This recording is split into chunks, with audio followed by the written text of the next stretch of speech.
Welcome to the Pine Island Experience Podcast. I'm Joanna Anderson with my husband Trigby.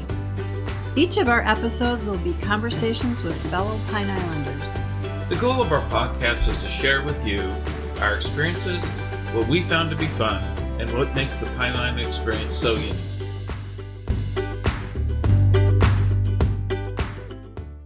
The way I see it is, if I'm there for 3 hours, I'm in charge of your good time for 3 hours. Okay, so we're gonna have a good time for those 3 hours.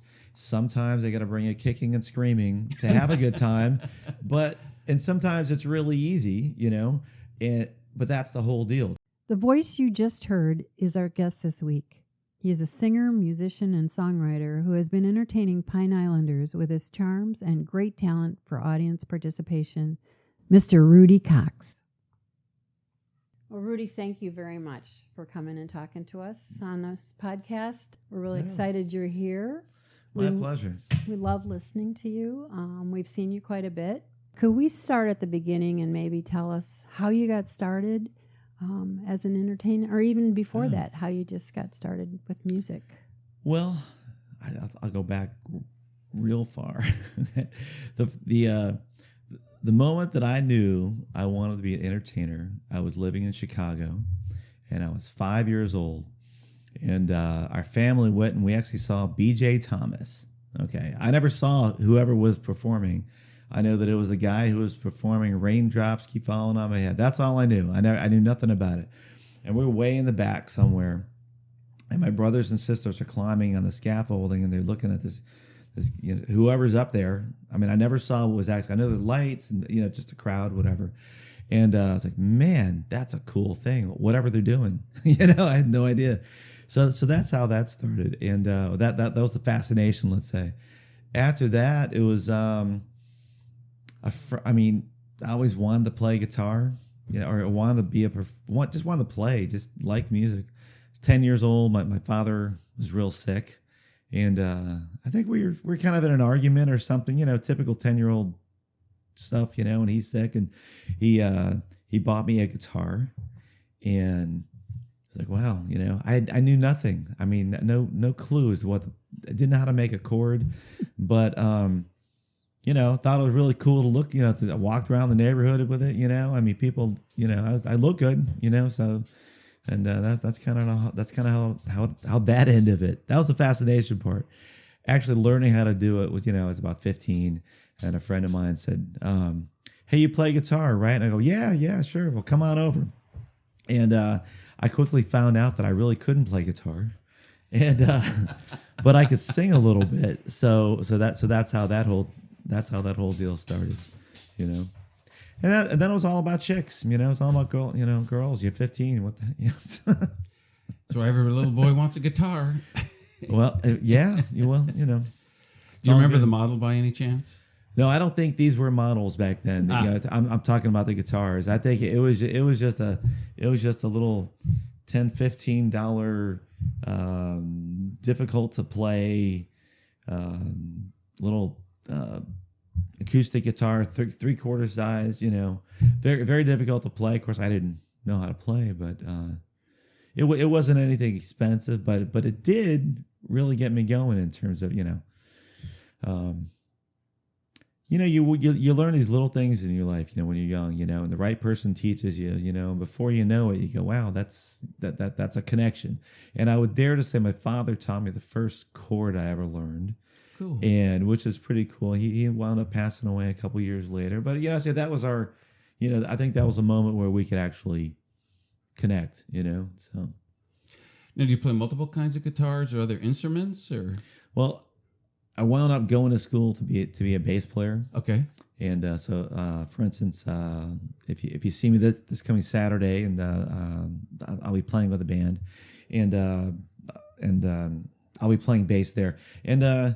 So I play bass, I play acoustic guitar. I messed around with electrics a little bit, I was never a lead player, more of a rhythm player and chords and things like that.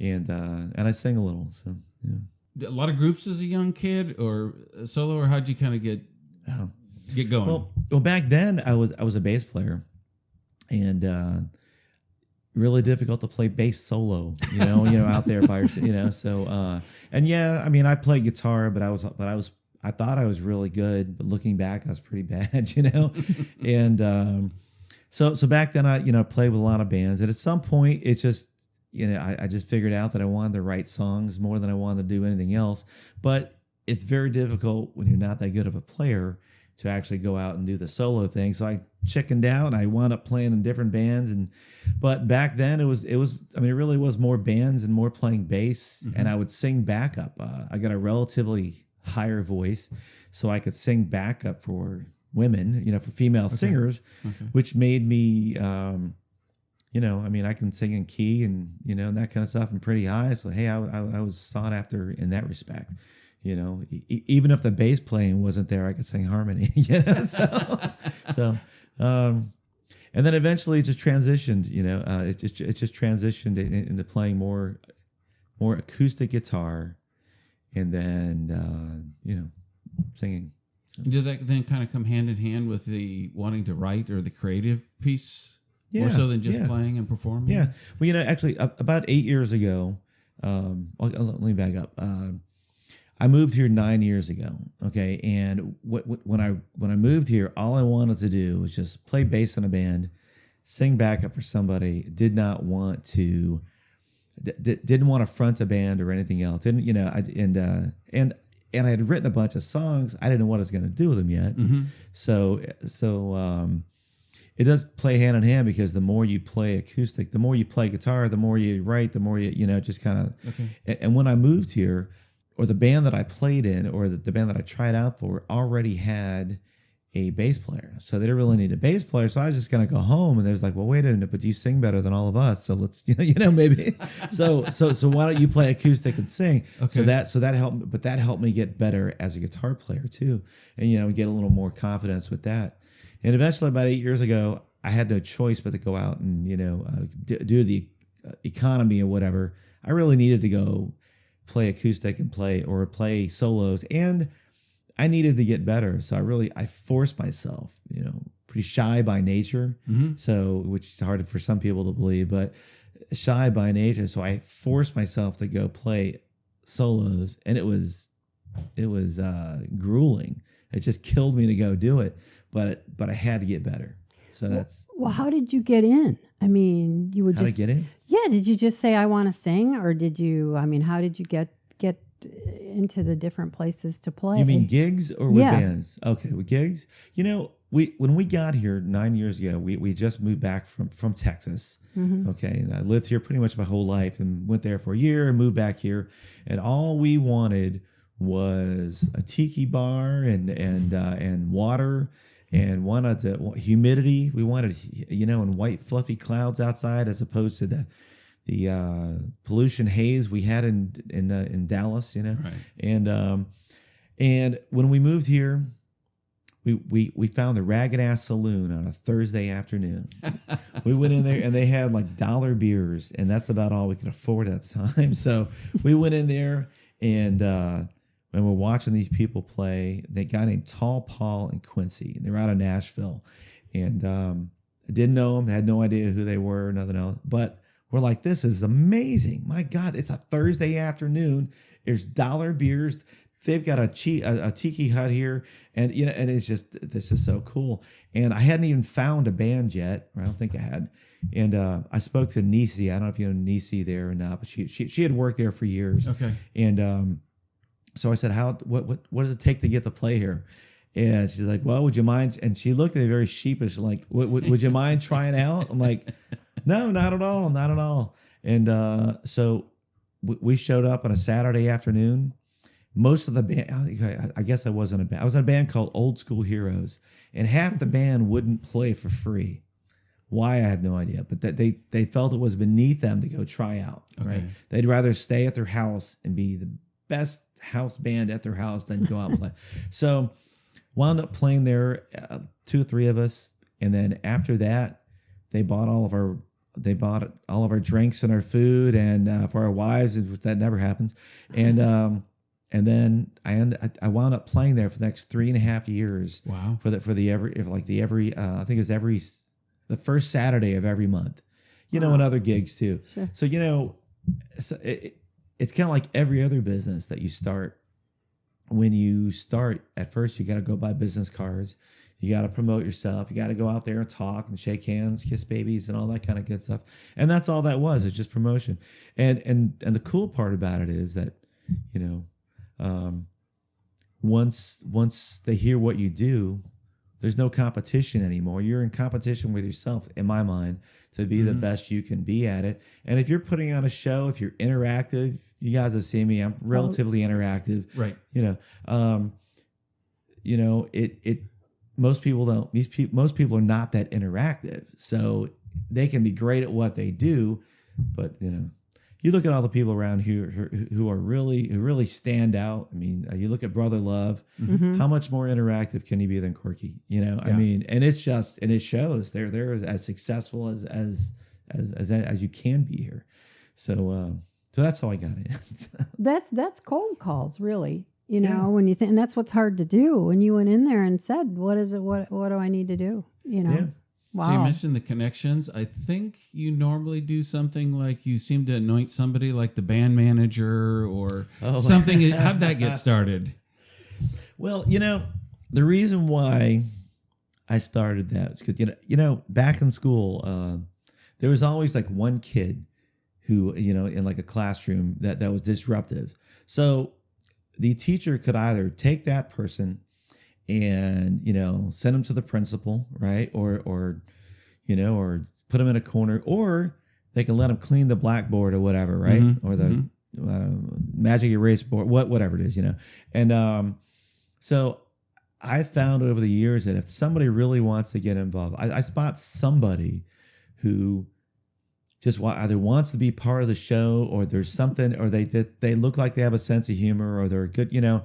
And I've got, so that's how that started. Okay. Rather than say to somebody, "Hey, shut up! I'm trying to do a song here," and I've done that. But rather than do that, I'd rather make you part of the show, because even if people don't want me to talk to them, man, they listen to every word going back and forth. And I've gotten better over the years at picking a person who will respond. Now if I call somebody out and they just die of embarrassment, they just shrink, then I'll leave them alone. Right. But it works, you know. Yeah. Because think about this, it makes their night better. Yes. Because they're part of the show, and all their friends, they're gonna, you know, it makes a better time for that, and everybody around you. You know, it just worked out. It worked out. It was a big accident. Okay, Yeah, it worked sure. out once, and then he's like, "All right, well, this, you know, it's still spontaneous because it worked. Yeah, it worked. So and that was a spontaneous thing. And if you do it again, it may not be spontaneous, but it still worked, and you hadn't done it any other time that night. You know what I mean? So it works. Right. So you talk about the grueling nature of solo performance. Talk a little bit about what it is to put your own material out there. It's one thing to do a cover, right? But now you're putting out Rudy Cox, and this is something that I wrote, which generally is a very personal. I have to assume it's very personal. Yeah. Well, you know, I'm getting better at it. Okay. I'm getting better at it, and I've got a group of friends here on the island that are subjected to hearing a lot of these songs. You know, Curly and Greer, names people know, Tammy and Mike. You know, the last names we're going to leave out for now. That way, you know, and Greg and Chrissy. You know, they've heard a lot of these songs before they were produced, certainly, and before they were out, before I even performed them out. And at first, it took a lot of work just to build up to be able to do it. I mean, I had started to play. Oh, never mind, moving on. You know, and now I make sure that I know them well enough to get them out. Okay. And now people are finally, you know, this has taken a long time. People are, you know, they're asking for originals, which is awesome. Yeah. Because now I think I've got a little credibility, not a heck of a lot, but I got a little bit. Right. You know, with being a writer. And a lot of the songs now are call and answer kind of things. So a lot of times at the low-key tiki in different places, I'll put out songs there that I've not really done yet. Certainly not produced, certainly not recorded. Right. But I go, all right, here's what it is. You know, it's a new song, and I'm going to try it out. Let me know if this works. You know, whether it's a call and answer thing. Okay. It works. You know? So is the show in general somewhat scripted, or you react to the requests? And so something like, for instance, I've heard any number of people yell beer gut, and you're like one song in. And, as an artist, and you must be proud. I have to assume you're proud when somebody asks for your original song. Yet you might be thinking that's something I'm going to play, towards the end of the set or something. I mean, how does that kind of play? Or do you just react to what the audiences want? Well, full disclosure, I did not write beer gut. Okay. Sorry. Man, I wish to God I did. We thought you did. Yeah, I know. I get that a lot. Well, locally, I think I'm the only person who plays it. Okay. And the first time I played it, the band was a little skeptical, but it worked, and it's kind of grown from there. And I've seen the guys who actually wrote it, a band called Trailer Choir, and hey, at this point I could get up there and do it with them, and I'd be perfectly comfortable. Wasn't that comfortable at first, but So as far as the show goes, I've got a little road map. Okay. And it's not a script. It's not, I've got, use an iPad, and I've got songs there kind of in a row. Even if I have it on there, it's just so that, it's just a reminder, or just in case my brain fogs up or something, I've got somewhere to go. But for the most part, everything is pretty much on the fly. And I've started off the night very slow and build it up. And I've started off because somebody said something or someone's talking real loud. I go, hey, I'm trying to do a song over here, and before you know it, you got to do something loud to combat that or whatever. And it just, it's pretty much, it's just on the fly, because the best made plans kind of go out the window, because even if I think I'm going to start one way, by the time it starts, Well, and every audience is slightly different too, so you're just trying to meld in or adjust to the mood that night or their reactions, or kind of. Okay. The way I see the whole thing, the way I see it is, if I'm there for 3 hours, I'm in charge of your good time for 3 hours. Okay, so we're gonna have a good time for those 3 hours. Sometimes I got to bring you kicking and screaming to have a good time, and sometimes it's really easy, but that's the whole deal. Try it,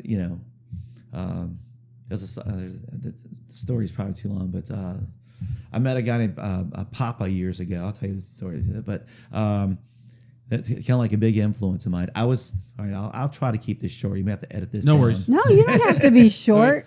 Well, you might have to edit this down. The deal is I'm going to school in Miami, living in Pembroke Pines, a little bit north of there, right? And I was playing in Key Largo. And Key Largo, a place called Coconuts, and I was in a 6-piece band. Okay, I was a bass player, 2 female singers. It's just typical dance band for back. We're talking like 1989, and I'm there. I'm 145 pounds. Soaking wet, long-haired kid playing in a band, right? And this guy, this enormous black gentleman, walked in, right, and he's acting like he's playing a bass, and I'm just self-conscious, not confident about it. I'm like, oh, great, this guy's making fun of me playing bass. That's all I could think, So he walked, hey, man, I like what you're doing. And I go, yeah, sure. Go, no, I really do. He could spot it a mile away. I really like what you're doing. Wow. I'm like, hey, well, thanks a lot. But I'm not buying it. So then, started talking to him, and they're super nice guy. He goes, hey, well, I'm Rudy. He goes, call me Papa. And I go, I'm not calling you Papa. He goes, no, man, everybody calls me Papa. I'm like, I'm not calling you Papa. He goes, oh, he just laughed about it, but no, whatever. So come to find out, he was the bass player for a group called Melvin and the Blue Notes. Oh, sure. Which was a big group up north. I had never heard of him being, living where I lived. So, the Miami area. And, this guy's traveled the world over, but in Philadelphia, which is where he lived, back then, during the wintertime, everything shuts down. Mm-hmm. So there is no live music anywhere. Well, being in Florida, during the wintertime, that season, so he was down there in a trio down there. Now, and this guy was just an amazing player, absolutely amazing player, fretless, but just incredible. And he's probably about my age now, So anyways, after a couple of weeks of talk, he goes, hey man, why don't you come over on why don't you come over Saturday? We'll play some. So, all right, cool. So come over about 2:00. He gave me his address. He's living down the road. And I'm pretty much staying there from like Thursday to Monday night or whatever it was, playing music. So I drive around the block, and I'm just timing it perfectly to get there right at 2:00. Okay. I mean, I've got my bass, I got my chord, I got my tuner. I am going to get there because I'm a professional now. Right. So like 23 years old. So I pulled in the driveway right at 2:00 and he opened, knocked on the door, he opened, goes, man, what'd you do? Drive around the neighborhood? So yeah, I did. But, so automatically I'm busted. Yeah. I'm just totally busted already. And so it's funny because he was cooking hard boiled eggs. He put those aside. Hey, let's get together and play. So he sat down. He goes, well, show me something. You went to college for music. You ought to be able to show me something. Joking around. I said, man, think about this. Okay, I'm 23. You've traveled the world 12 times over. What am I really going to show you? So he said, and that's a truth in a way. Mm-hmm. But he looked at me. He says, your problem is you're not enjoying what you're doing. Oh. And he was absolutely right. Absolutely right. The band was a band where fought with a female singer who's dating the drummer. It's just my first professional situation. I learned a lot. It wasn't a great experience, but I learned a lot. But that kind of deal. So he says, all right, listen to this. And he played this thing. He says, what do you think? I said, that sounds great. He goes, that sounds good.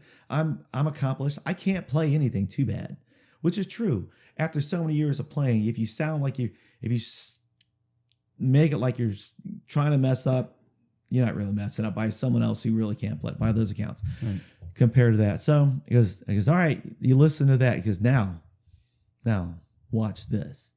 And he's jumping around, playing this stuff. I go, it sounds great. He goes, I played the same damn thing, Rudy, but your eyes told you that it sounded better, and I was having a better time, or I was having a good time. Amazing. He says, so now it's what I want you to do. I want you to go out there, and I want you to entertain people, and I want you to have a good time. I want you to go out there. So by the time I'm walking, I'm going, yes, Mr. Papa, I'm going to go out there and entertain. So then 6 months later, it's summertime, and I'm playing in Philadelphia. So I took what he said to heart. I've got the wireless headset microphone and I've got a wireless bass, and I'm dancing on bars, and I'm leading crowds, and step by step, all these songs like that, these dance tunes, whatever. And I'm up there entertaining. So I'm there in this club called from the Adams Mark Hotel. And this club will hold 2,000 people. So on the left, so there's two doors, one, there's two double doors, one left side. I'm looking, from the stage, and the left stage, the biggest silhouette. This guy's a very heavy man, very tall man, biggest silhouette you ever saw walked in, and it's Papa, and he's walking up to the stage. Oh my God, that's what I wanted you to do. Oh, that's great. And he slaps you. Oh man, I'm so proud of you. That's amazing. So that is how I approach entertaining now. Interesting. Because 23 years old, I had that experience, and you can't buy that. No. So, he changed your life, didn't he? He was would you say your biggest influence, really? Yeah. Wow. I really would, because, prior to that, even on stage, I was pretty laid back and shy. And after that, I started playing bass like a lead bass player, Maybe not well, but I played it, Right. So. Well, that was my question for you, is how do you get the crowd to entertain with you? Because they do that when we watch you perform. You ask them to. Everybody wants to have a good time. I mean, no one goes out with the intentions of being bored or being miserable, If you go out, you're there because you want to forget about your day job. You want to forget about the other crap in life, and you want to go there and have fun. So, I could say that experience kind of taught me that whole thing. It's like, don't bring your personal life to work, what I mean? Especially if you're playing music, So if I am having, I have a bad day too all the time, trust me, But hopefully it never comes over, And if you can make people's day just for that hour or two, come on, that's success, Mm-hmm. So that's how I look at it. I look at it as, for those 3 hours, I may be a little obnoxious every now and then. But I know I've gotten better at dialing back when I need to, and change it up, and yes, but that obviously had a big effect on my life. So I look at those 3 hours or whatever it is. All right. Well, we're going to have fun. Yeah. And if you don't have fun, it's not going to be because I tried. I tried. So it's on you at that point. So. Well, unfortunately, we're in COVID right now, and I know you did a lot of Facebook Live things and accepted donations for those people who are out of work or struggling to make ends meet. Kind of how did that get started? I got a day job, so I'm making money. I never skipped a beat, or missed a beat, whatever, But I felt real. I mean, I've got a lot of friends that are professional musicians or servers, or and I felt bad taking money. Well, I wasn't going to do any Facebook Live stuff at all. I wasn't going to do any streaming thing. I really didn't feel that I was good at it, because it's one thing being in a crowd. That's one thing. But when you're playing to a little dot on a camera, that's a whole other deal. So I felt bad at the prospect of taking money out of the system, right? For other musicians or other people who really were counting on it. So I didn't do it, and I started getting requests from people. Hey, listen, where you been? All these other people are doing it. When are you going to do it? And a lot of these people were still up north, and it's still darn cold up there, and they're all locked in Vermont, places like that, or New York or wherever, and they're miserable up there because everybody's locked inside, and they've still got snow. And I mean, we're really blessed where we're at. We could ride a bike or whatever the heck, or go on a boat, and So I tried to figure out, all right, if we do this, and it was a big discussion between me and my wife and some friends of ours, Mike and Tammy Smanderson, how do we do this if we're going to do it? And I think we all kind of came to the conclusion that if we're going to do it, then we'll donate the money. Excellent. Yeah. So we did it. We did the first one, and that was relatively successful. I mean, it was difficult to do. We learned a lot. When you do something new, you learn a lot every time, right? So internet speed, the upload speed is the important thing. Okay. Right. We didn't know that. We know it now. So we did the first show, and that went well. And it's like, all right, well, let's get a little more money. And then we did the second show, and man, nerve wracking, but all right, got a little more comfortable with it. And we could not find anybody to donate the money to. Called people, stopped by places. God forbid you stop by a place back then. Right. Couldn't. Emails. No one returned a phone call, email. No one stopped. So a friend of ours, actually Amy from the Low Key Tiki, she said we were somewhere, and we saw her somewhere. Anyways, and she said, I just gotten a check from Matt Lachey or Pine Island Matt Lachey Strong, and it's like, what's that? And she told us, so we contacted him. And they were very happy to have us, because we were pushing it. So a lot of times money came to us and it went to them. And a lot of times it just went directly to them. And we didn't care how it happened as long as they got the money. Right. So. And you just did another benefit Sunday and raised money like $3,500 for Alzheimer's. So you're really into. That was for the Southwest Florida Parrot Head Club, and they do a benefit. Well, they do benefits all year or things all year round. I mean, it's basically a charitable club, and the whole idea is you party with a purpose. So if you're going there, yes, you're all going to party, but you're still going to. The whole idea is to give back and to do some sort of charitable works. So this thing on Sunday was supposed to be a pit stop party. The pit stop parties are the weekend before another big event, which is the first weekend of November in Key West, called Meeting of the Minds. So that's the whole idea, is all these musicians coming down to go to Meeting of the Minds. The weekend before, they can kind of take their time, all right, they can stop here and, kind of build it up. And this year, there's no pit stop party because of COVID and everything else. So the club decided that we can still have a party, and it's a 25th anniversary or birthday of the club. So hey, let's have a party. And wound up raising $3,500 for the club or for the Alzheimer's Association. And it's awesome. I mean, I look for those events because I realize, I'm blessed to be able to do what I can do. And, there's other people who would give their left arm to be able to get up there and just entertain. I feel like it's worth something, I mean, it's worth something as in you need to give back. That's awesome. So you mentioned a few of the venues on the island. What attracted you here full time to Pine Island? Oh man! Other than the tiki huts that you mentioned 2 or 3 times. What made you come across the bridge and entertain here? What didn't? Yeah. Well, we got, like I said, we moved here from Texas, and we lived in Northwest Cape, and God, we were just looking for a place. I mean, all we wanted, after being landlocked for so long, just a place to go see people and tiki bars and this environment. And we got here, and eventually, we found the Ragged Ass, and I think back then we never hung out any other place. It was just the Ragged Ass, and over time we branched out to different places, and what people thought that we lived here, and we didn't, but people thought we did because we were here so much, and eventually we got our boat here. And it's just an 18-foot pontoon boat, but we discovered, we're out there. We had a park that we had a Cindy Walsh was a really good friend of ours, and we had it back prior to her having a boat. We had it on her lift, and so we'd come out here, and oh my God, it's just amazing. This is like living in a resort, and a lot of it.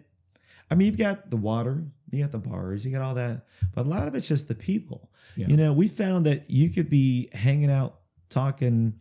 I mean, if there's a group full of people, you could have multimillionaires hanging out with CEOs, hanging out with fishermen and crabbers and shrimpers and mechanics and welders. And you just don't know.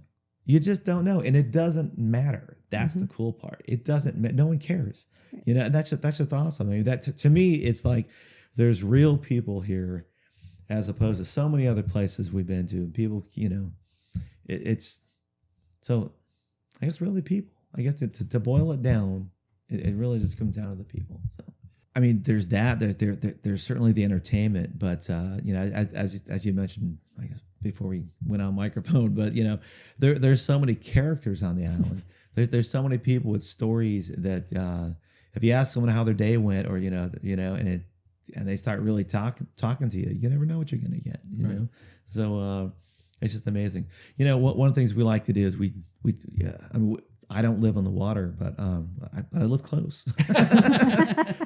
Closer than you did before. Oh, much so. And you're right. Just to be able to get on a golf cart and go down, check out the waterfront, or different places. The Loki Tiki, Woody's. I guess it's going to be Woody's for a while now, or again it'll be Woody's, and then who knows? Oh yeah. I see the construction. Froggy. Yeah, I mean, but to be able to do that and to know that that's the norm in a way, that's pretty neat. I mean, I think a lot of one of the things when we first got here last September, when we moved in, I had all these dates booked, and I couldn't be here for like this golf cart rally, this golf cart thing. Right. It's like, oh crap, So hopefully we planned a little better this year, and then as I planned better, COVID hit, and we're not able to do them, but or they weren't planned this time around, but. Because you play all over Southwest Florida, you're not exclusive to Pine Island, correct? Yeah, well, I played the. I've dialed back where I play. Okay, but I'm playing at the Navigator Grill. Okay. I used to play at Finn's, places like that. Back in the day, we played at Dock Fords, things of that nature, which I don't do now, but we did. Yeah, and playing Riverside Grill, which is a little more Punta Gorda area, sure. Places like that. A friend of ours, Sticks, you guys know Sticks, the drummer, okay, for Brother Love. He told me years ago, I asked him, why do you only play on the island? He goes, well, I play some places every now and then. Well, why do you focus so much here? He goes, well, because I can. Okay, fair enough. Good answer. And that's truthful. There's enough places to play, on the island or close enough to the island, or sure. the old fish house. I play there a lot. Yeah. And I tell you that's probably my favorite place to play in Matlacha. Mm-hmm. It's just, where else can you go and order a grouper sandwich and they go into the kitchen, cut it off the fish that their boat caught. That's as fresh as it gets, Right. And you can say that for a lot of places on the island, and it's a cool place. So yeah, I play other places. My enthusiasm for playing other places, so many other places, is waning, but I also realize that I still need to keep playing off of the island to keep my name out there in other locales, and and are coming out with a new CD. So I'll have to go play those places. And, and it's nice to see those people anyway that I haven't seen for a year or two, but probably don't need to. Rudy, could you tell us about some of your songs and the inspirations behind them? Well, the first one, of course, is Last Call. Because it's top 10, A1A, everybody wants it. All the bars are doing it, right? Right. It was actually on the charts for 2.5 years. It was number 2 twice, and I'm sorry, number 1 twice rather, and it was picked up by Lyle Wilson from Radio A1A. Started playing it at the end of his show, and that's just so it's in that trop rock world. That song, was a bona fide hit. If it were in the terrestrial radio station where I may have made money off of it, right. So I put it out there without zero intention. It was like, all right, fine, put it out there, and it was put out the first week of 2017, and it was a write-in, and they were blown away by the fact that no one had ever heard the song. And people, they're like, wow, you got a lot of friends and family, or what? You got a great base. And I do have a great network of people that I've played for, and it was just amazing to see and then that now everyone's heard it. But I wrote that song. I had played with a band. I shouldn't mention any names, but I played at this band, a place called the San Carlos Lounge. Okay, San Carlos Lounge is not, it's not a country club. Okay, it's like the dregs of society go there when they've been kicked out of the other bars. Okay, seriously. It's a smoky bar, and I don't smoke cigarettes. I don't smoke anything, okay? And it's just not my kind of place whatsoever. I saw there were people in there with ankle bracelets, and, and I'm not talking just the bartenders. I'm talking a lot of people. Right. And it was just like, it's just not my kind of place whatsoever. And they booked the band for $300 for a 5-piece band for 4 hours. So we're all making, chump change. We're all making $60 a piece. There are no tips. No one's tipping anybody, right? So you can't make it up that way. I'm the only singer. The monitors are horrible, and I'm not controlling them, so I can't hear myself. Okay, so I'm playing with 2 of the loudest guitar players who really wanted me out of the band because they wanted to sing. Like, I didn't want to be in. I was doing it because you booked a gig with me. Anyway, so I lost my voice. I couldn't talk, but I could still sing because you use a different part of your voice for that. Okay. So at 1 o'clock in the morning, I'm going, hey everybody, good. I'm singing it more or less. All right, we're out of here. We'll see you later. Bye bye. And they go, Rudy, we got another half an hour. I'm like, what? Are you crazy? Oh my God! There's no way. So I was like, I was livid. So, but all right, let's do it. Let's get it over with. We've come this far. So about 1:20 at night, the bartender said, hey, can you yell last call? And I said, yeah, I can. As a matter of fact, I go, last call, because I couldn't say it. I could sing it. So I said, last call. And someone said, it's last call. It's last call. I don't care who get the hell out of here, whatever, that kind of thing. Wow. Then it happened again. I'm like, wow, crap, there might be a song there. So everyone else, they weren't doing much when I was singing all night, except, so I went outside when they were done. Couldn't talk, but I wrote it all. I started writing it out. I wrote out what I could. And then I went into a studio about a year later. So I had the song sitting there. It went out about a year later, went in. It wasn't successful. And I canned that. I'd recorded 10 songs and I hated it. Canned that. And I went to another friend. A friend of mine said, hey, man, just send them over to me. Send me whatever you have. All I could get was last call. So I emailed that to him. And he mentioned to a friend of mine, wow, Rudy's stuff is really terrible. It's awful. I can't, everything's out of time. This and that. So he reprogrammed it. And it gets, the song's good, but the recording is just horrific. Okay. So he redid it, and I didn't like it at all because it was trop rock sounding. It sounded like Jimmy Buffett stuff. It was just too far that way. And now I think it was great, but at the time it's just too much for me. So it sat there for 6 months, done. They're like, all right, let's finish it. Let's send it out there. And I sent it out to a friend of mine named Dave Burks, who worked for Radio A1A, and And he says, all right, Rudy, what you need to do is I'm going to put it in the system. Now it's up to you to get votes though. Okay. You need to have people ask for it, that kind of stuff. And it was number one. And the following Sunday morning, they're like, oh, this is interesting. I never heard of this guy before, and never heard this. Again, we're playing the song now, but I had no idea who this. This is pretty wild. Rudy, I hope you're listening. But number one, last call. I was like, holy crap, who's this guy? So that's how it all started. Very cool. Wow, that's a great story. Yeah, I know. Still Your Man, of course, is Michelle. When did you write that? Still Your Man. I wrote that about 5 years ago. Nice. And I don't write anything. I don't sit down and write on purpose. It just hits me. And Michelle and I have been through a lot. Going through the crazy economy stuff of 2007, 2008, and and it really kind of came down to one of those Sunday mornings where you're sitting there, wow, after all of this, hey, I'm still your man. But it's also, hey, you're allowing me to still be your man after all this. Yeah. Let's face it. Every couple goes through, good times and bad times, and especially. During 2008, during the Great Recession, a lot of couples didn't survive that, and we survived it. And I dare to say we came much stronger in the end.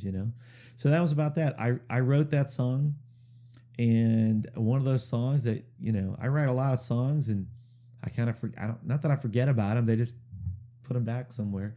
So one Sunday morning, probably I was sitting there before she woke up. I'm just going through my voice memos. And wow, and I'm looking at it. Hey, this thing's 2 minutes 46 seconds. That must be a song. Had no title back then. You couldn't name, or I didn't know how to name a voice memo. Okay. And so I listened to. I'm like, oh, that's right. And I played that at a pit stop party, and Harry Tieford from Radio A1A and a friend of mine named Gary Lindblom, they were watching me do this set in front of a couple hundred people. And both of them had it written down, what's this one? Still Your Man, because they had never heard it.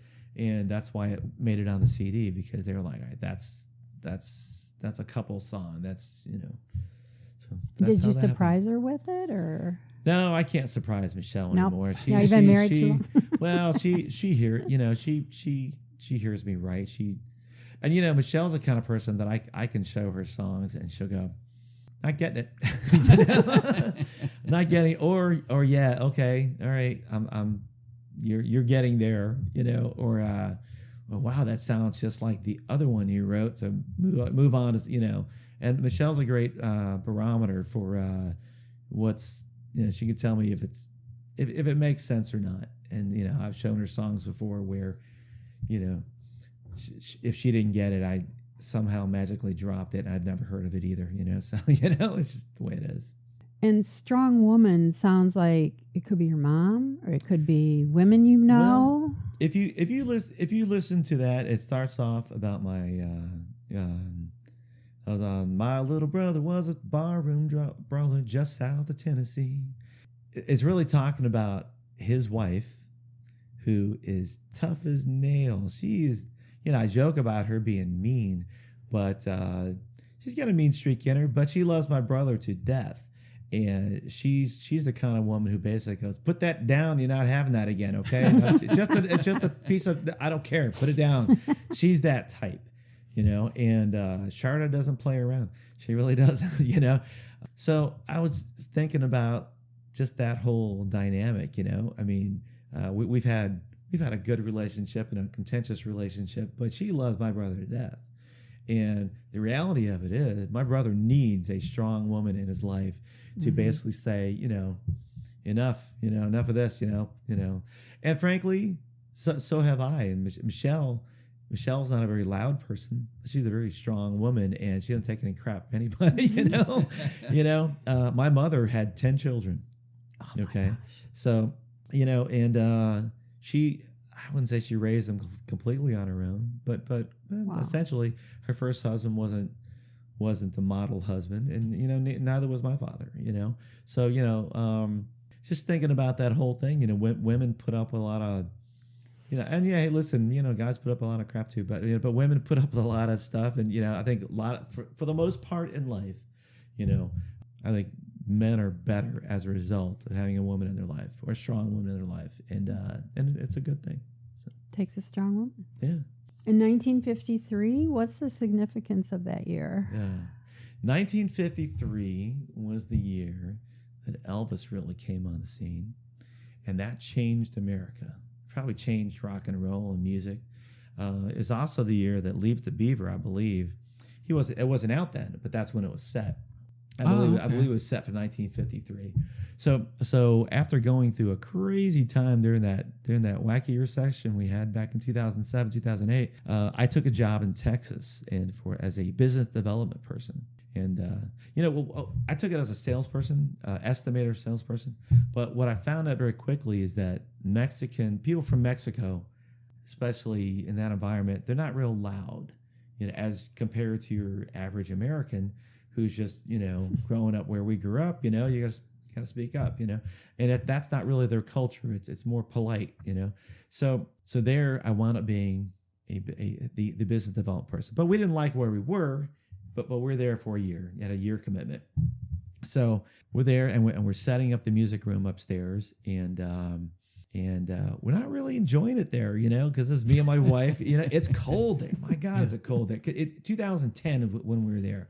Okay, and that was the year that the Green Bay Packers in Dallas were playing. I think Dallas was playing. Anyways, they at the Super Bowl, and I'm probably wrong about that. Someone will tell me later, but that's the first year of the new stadium, and ice sheets were coming down from this metal building, maiming people, because they'd never had it before. And Dallas doesn't have a lot of snow, but boy, that year they did. And for us essentially being Floridians, it was a lot of snow, and so we're setting up the music room, just not enjoying ourselves, away from family and everybody else, and we're upstairs, the spare bedroom, and setting it up, and there's a little 19-inch little flat screen TV that we had there in that room, and Leave the Beaver came on, and all the crud for the last 2 years just went away, and we sat down and watched that, and Mom was loving, Dad was still smart,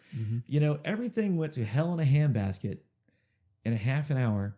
Everything was fixed, you know what I mean? Everything was, by the end of it, it was all great. And then after that, I Love Lucy came on, and it was like the second greatest half an hour of anything, especially television, that I'd seen in a couple years, and everything went away. So I looked at Michelle.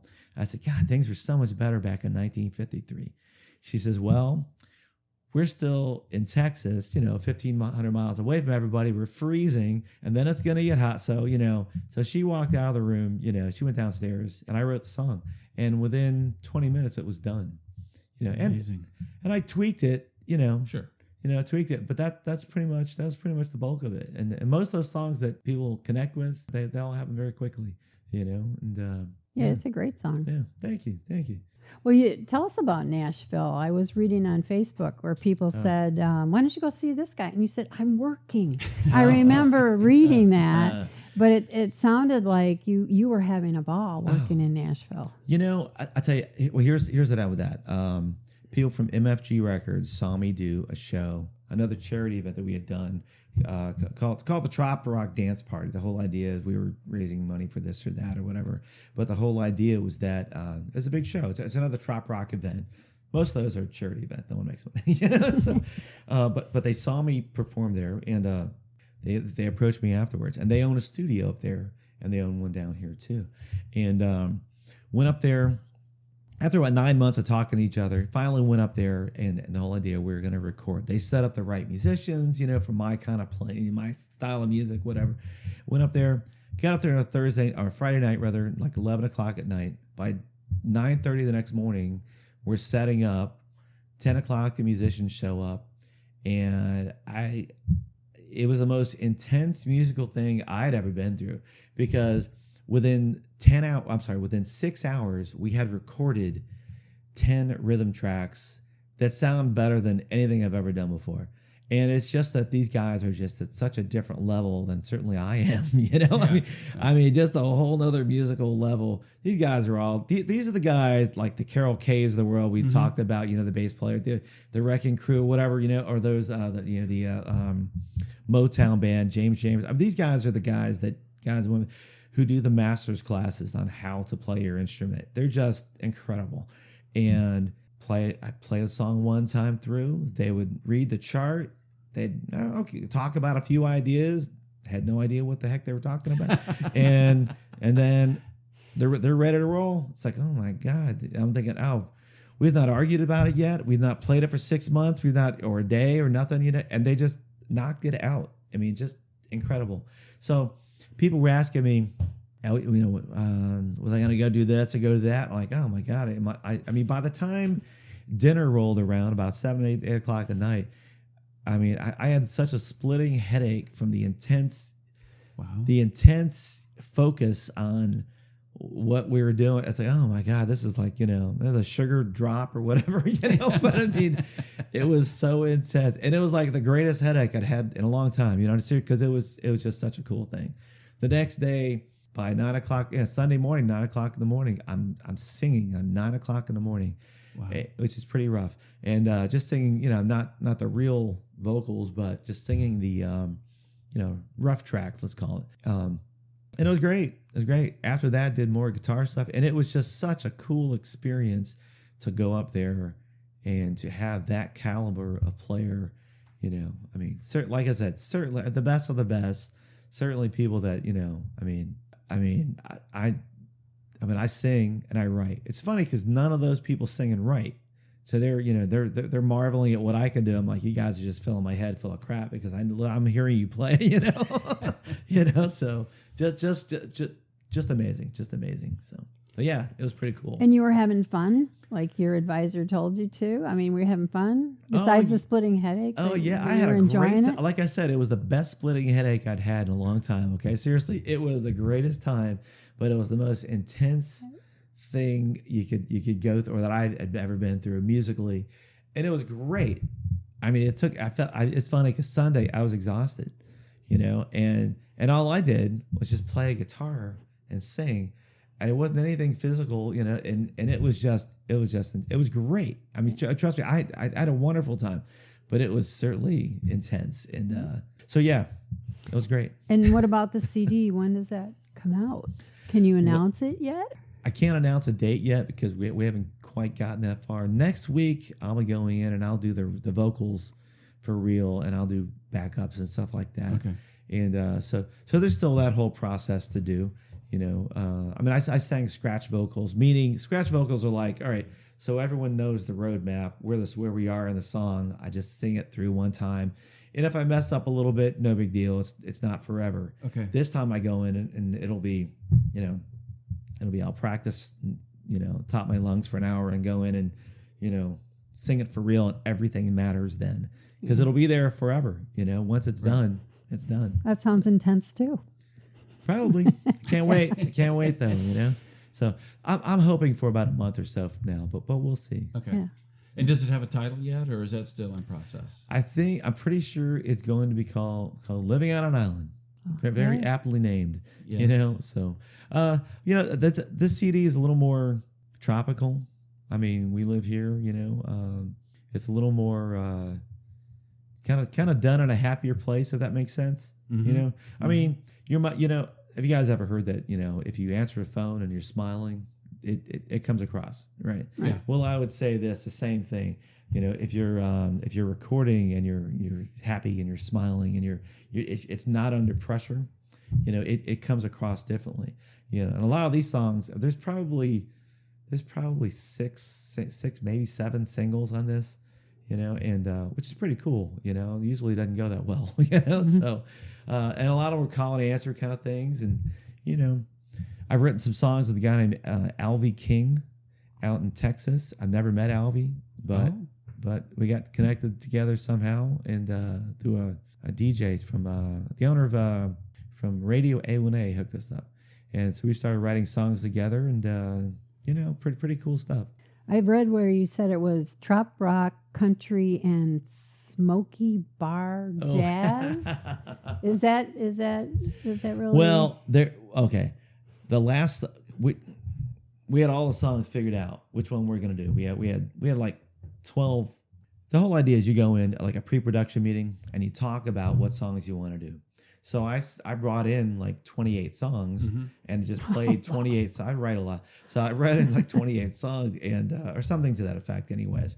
And these are the ones that I'm thinking about, and we're just going through, and they're making notes on this one. Oh, yeah, maybe not, and you can tell the ones that come over, ones that carry and the ones that don't. Right. So we whittled it down to about, 14, then 12.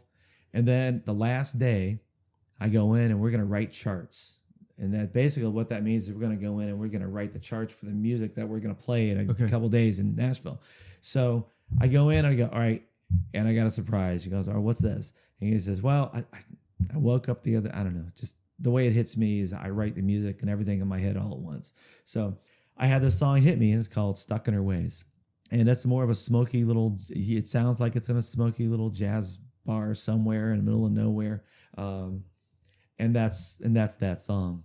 And it sounds like it's a little jazz. It's the most jazzy thing that I've ever written. And I played 2 chords of the song. He goes, okay, cool. You've not heard the rest. I go, no, I'm sure it's good. I'll play a little. See, and they're like, oh, it's cool, it's great.